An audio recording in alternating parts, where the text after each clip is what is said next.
বন্ধুরা আপনাদের সকলকে আমার চ্যানেলে স্বাগত।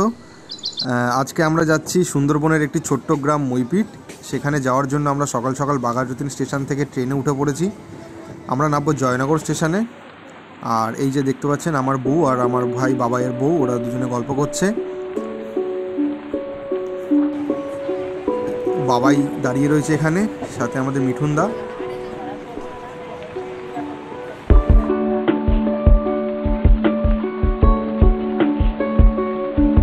আমরা জয়নগর স্টেশনে নেমে এখান থেকে বাসে করে যাব। সেই বাসের সামনে দাঁড়িয়ে একটু ফটো তুললাম। বাস থেকে নেমে আমরা হাঁটছি বাড়ির দিকে।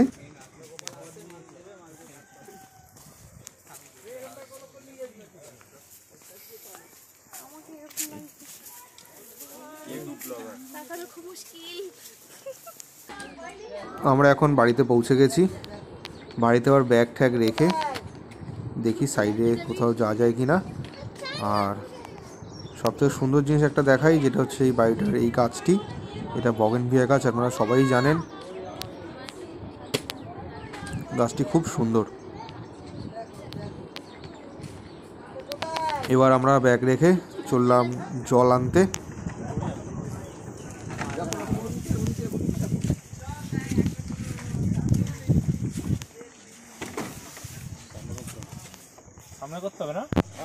নাহলে ভার পড়ে যাবে।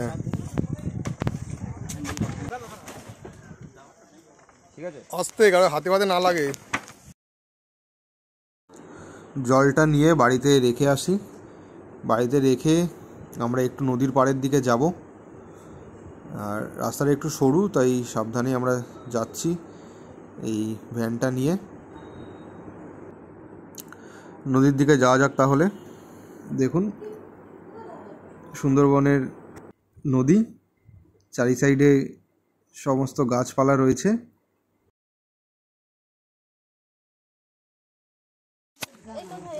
এই কাঁকড়াগুলোকে দেখতে পাচ্ছেন, এগুলো আজকে আমরা খাবো। এই বাড়ি যাদের বাড়িতে এসেছি সেই দাদারা এই কাঁকড়া ধরে সুন্দরবনের নদী থেকে।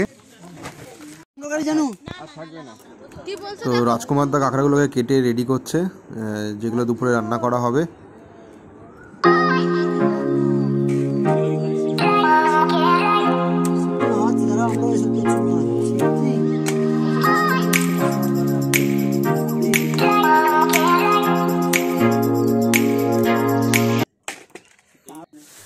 আর আমার মা এখানে এখন কাঁকড়াটা রান্না করছে উনুনের জালে। উনুনের জালে রান্না নাকি একটা আলাদা টেস্ট হয়। তো দেখবো আজকে কাঁকড়াটা কেমন খেতে হয়। আর এখানে দেখতে পাচ্ছ সবাই মিলে মাটিতে খেতে বসেছে। আমরা মাটিতে একটা লম্বা চাটাই পেতে দিয়েছি, সবাই সেখানে একসাথে বসে খাচ্ছে। একসাথে বসে খাওয়ার একটা আলাদাই মজা।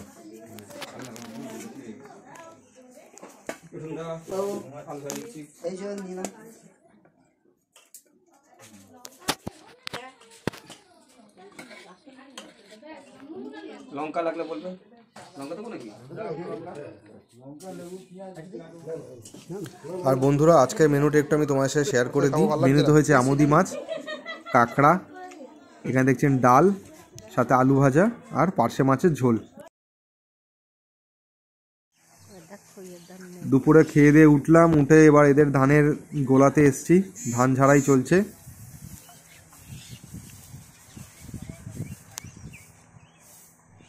এই জমিটা দেখতে পাচ্ছেন, এখানে ওরা ভেন্ডির চাষ করেছে আর বিভিন্ন রকম সবজি গাছ লাগানো রয়েছে।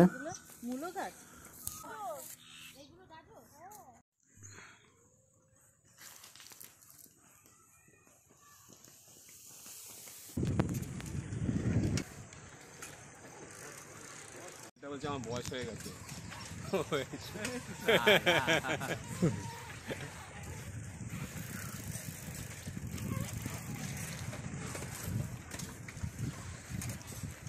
আমরা এখন মুরগি খুঁজতে যাচ্ছি, দেশি মুরগি।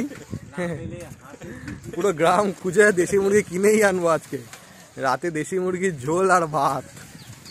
এই আমাদের দাদা, আমাদের লিডার।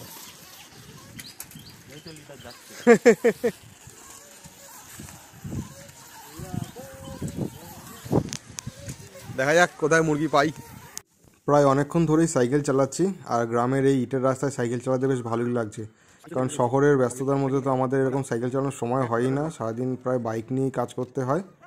তো এখানের প্রকৃতির সৌন্দর্য এত সুন্দর, তাই জন্য সাইকেলটা চালাতে খুব ভালো লাগছে।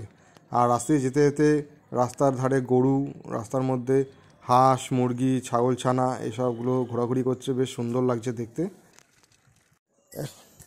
অনেক ঘুরে একটা জায়গার খোঁজ পেয়েছি, এবার দেখি তার বাড়ি গিয়ে মুরগি আছে কি না। আসলে আমাদের অনেকটাই মুরগি লাগবে, প্রায় 8-10টা মতো। আমরা দেখছি এই গেছি একজনের বাড়িতে, অনেক খোঁজ খবর পেয়ে অনেকের বাড়িতে মুরগি আছে, কিন্তু দিতে চাইছি না।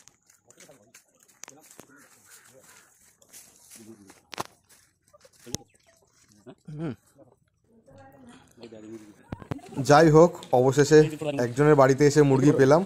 অনেকগুলো বাড়ি ঘুরেছি, কেউ মুরগি বিক্রি করতে রাজি হচ্ছে না, কারণ তাদের মুরগিগুলো বলছে ছোট ছোট।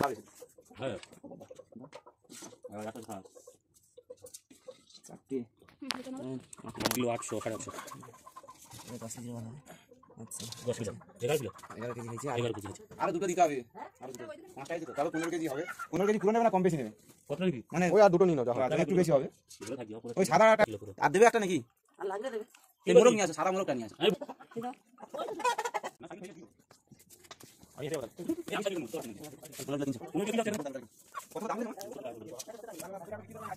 আমাদের মুরগি নেওয়া হয়ে গেছে। আমি মুরগিগুলো নিয়ে একটু ছবি তুলে বাড়ির দিকে রওনা দিলাম। এই মুরগিটা হচ্ছে পোলট্রির মুরগি, এটা দিয়ে চিকেন পকোড়া হবে। তো এটা প্রথমে রাজকুমারদা কেটে দিল, এরপর দেশি মুরগিগুলো কাটতে যাওয়া হবে, তাই জন্য আগে এই পোলট্রি মুরগিটা কেটে পকোড়ার জন্য রেডি করে দিল। আর এখানে বাবাই, মিঠুনদার, পিকু মিলে আদা রসুন ছাড়াচ্ছে মাংস রান্নার জন্য।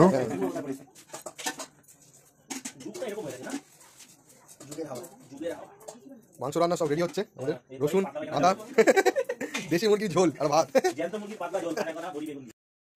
আমরা দেশি মুরগিটার খালবোস করবো, তাই জন্য একবারে চামড়াটা বার করে নিই, গরম জলে দিয়ে পশমটা তুলে নিয়ে চামড়া সমেত রান্না করা হবে। অনেক ও বাবা, ওটাকে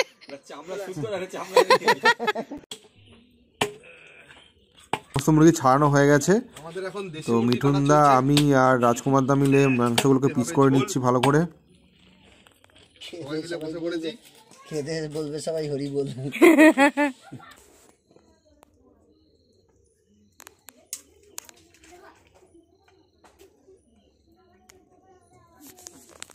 মাংসগুলো কাটা হয়ে গেলে ভালো করে ধুয়ে আমরা রান্নার জন্য নিয়ে যাব।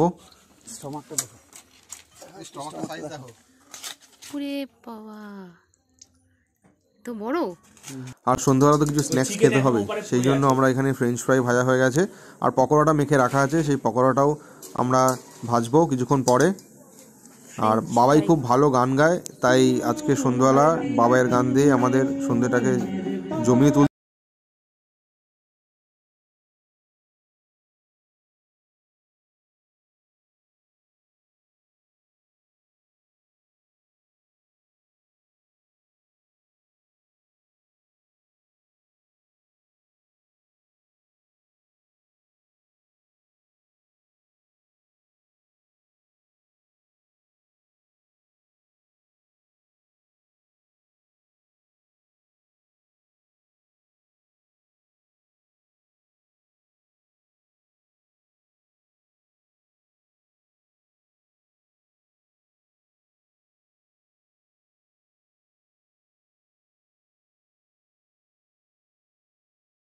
পকোড়াটাও ভাজতে হবে, কেন স্ন্যাক্স তো খেতেই হবে। তো দেখতেই পাচ্ছ পিকু পকোড়া ভাজছে। সবাই সবার মোটামুটি কাজে ব্যস্ত। বাবাই গান গাইছে, পিকু পকোড়া ভাজছে, আর রাজকুমারদা চিকেন রান্না করছে। চিকেনের আলু ভাজা হচ্ছে, আর গামলাতে চিকেনটা রয়েছে, দেশি মুরগি। তোমরা দেখতে থাকো আমরা এরপরে কি করি। এখন চলছি মাঠের মাঝখানে, রাত্রির 11টা বাজে, চারিদিকে ঘুটঘুটে অন্ধকার। এদের এখন ভূত চেপেছে, মাঠের মাঝখানে বসতে যাবে। কই রে, হলো নাকি সাজগোজ তোদের? ওরে বাপরে বাপ ভাই, তোদের এত গরম জায়গা থাকতে ঠান্ডা জায়গায় কি করতে? গা গরম করতে হলে বাইরে করতে এগুলো তো মনে রাখবি, সবসময় কি লঞ্চে ঘুরবি? কিছুটা তো মাঠে জঙ্গলেও ঘোর। চলে এসছে এই মাংসতে কি হবে? 5 কিলোমিটার রাস্তা ঘুরে মুরগির মাংস খুঁজে আনছি হাতটা মোছার জন্য টিস্যু পেপার এনেছি। কাঠ জোগাড় করে আগুন জ্বালিয়ে ফেলেছি। আর এত ঠান্ডা, আগুন না জ্বালালে এখানে বসা যাবেও না।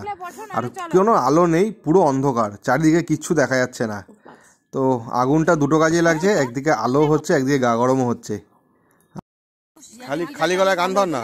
এই রাতে যাচ্ছিল পূর্ণিমা জমছিল আর আপনারা তো এই গানটা শুনলেন, এবার মামুর একটা অন্য গান শুনুন। এ কি সমুদ্র? হ্যাঁ, না না, নদী নদী। সমুদ্র মন্থনে ওঠে অমৃত ভাণ্ড, হ্যাঁ, সমুদ্র মন্থনে ওঠে অমৃত ভাণ্ড, আহা তাই নিয়ে দেবা সুরে তুলকালাম কাণ্ড, আহা অমৃতের সীতা পরে গজালাতে খায়, আহা তাই থেকে পৃথিবীতে হলো গজা আহা আহা। তিনটানেতে রাজা চারটানেতে যোগী সবাই। তো বন্ধুরা, আজকের ভিডিওটা এখানেই শেষ করছি। দেখা হচ্ছে তোমাদের সাথে নেক্সট কোনো ভিডিওতে। তোমরা তো মা বাবুর গান শুনলে আর পুরো ভিডিওটা দেখলে। পুরো ভিডিওটা দেখে তোমাদের কেমন লাগলো অবশ্যই আমাদেরকে কমেন্ট করে জানিও। আর লাইক, শেয়ার, সাবস্ক্রাইব করো আমার চ্যানেলটিকে। আর পাশের বেল আইকনটিকে ক্লিক করে রেখো আমার ভিডিওর নতুন নতুন নোটিফিকেশান পাওয়ার জন্য। বন্ধুরা, thank you so much for watching my channel Shubh's blog.